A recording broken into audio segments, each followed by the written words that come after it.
പലരും ചോദിക്കുന്ന ഒരു ചോദ്യമാണ്, ഷെയർ മാർക്കറ്റും മ്യൂച്വൽ ഫണ്ടും തമ്മിൽ എന്തെങ്കിലും മാറ്റമുണ്ടോ? ഷെയർ മാർക്കറ്റിലുള്ള അത്രയും റിസ്ക് മ്യൂച്വൽ ഫണ്ടിലുണ്ടോ എന്നൊക്കെ ചോദിക്കാറുണ്ട്.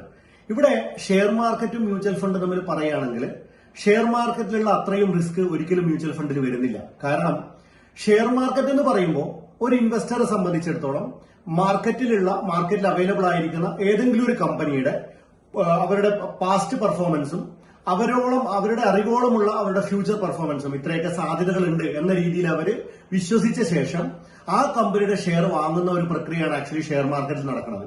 സോ അവിടെ വരുന്ന ഒരു റിസ്ക് എന്താണെന്ന് വെച്ചാൽ ഈ വാങ്ങുന്ന ഇൻവെസ്റ്ററെ സംബന്ധിച്ചിടത്തോളം ചിലപ്പോ ഈ പറയുന്ന കാര്യങ്ങൾ വ്യക്തമായി പഠിച്ചുകൊള്ളണം, അല്ലെങ്കിൽ പഠിച്ചതിൽ തെറ്റുണ്ടോ എന്ന് പറയാൻ പറ്റില്ല. പ്രൊഫഷണൽ ആവണം എന്ന് യാതൊരു നിർബന്ധവും അവിടെയില്ല.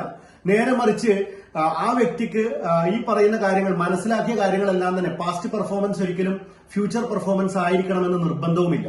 സോ കമ്പനികൾക്ക് നഷ്ടം സംഭവിക്കാനും ഒക്കെ സാധ്യതകൾ അവിടെയുണ്ട്.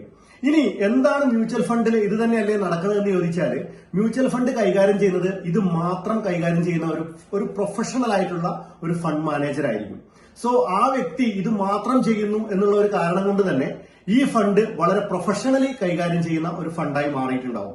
ഇനി രണ്ടാമത്തെ കാര്യം, ഷെയർ മാർക്കറ്റിൽ നമ്മൾ ഒരു കമ്പനിയുടെ ഷെയർ വാങ്ങുമ്പോൾ, അല്ലെ പല കമ്പനികളുടെ ഷെയർ നമ്മൾ വാങ്ങുമ്പോൾ ആ വാങ്ങുന്ന കമ്പനികളിൽ മാത്രമാണ് നമുക്ക് ഷെയർ ഹോൾഡറായിട്ട് മാറാൻ പറ്റുക.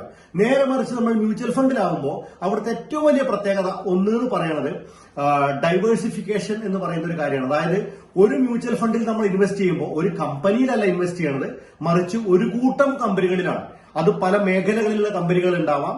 സോ സ്വാഭാവികമായും ഒരു കമ്പനിക്ക് വരുന്ന നഷ്ടത്തിനെ മറ്റുള്ള കമ്പനികളുടെ ലാഭം കൊണ്ട് നമുക്ക് ലഘൂകരിക്കാനും നമ്മുടെ സമ്പാദ്യവും വരുമാനവും വലിയ രീതിയിൽ വർദ്ധിപ്പിക്കാനും മ്യൂച്വൽ ഫണ്ട് വഴി സാധിക്കുന്നതാണ്.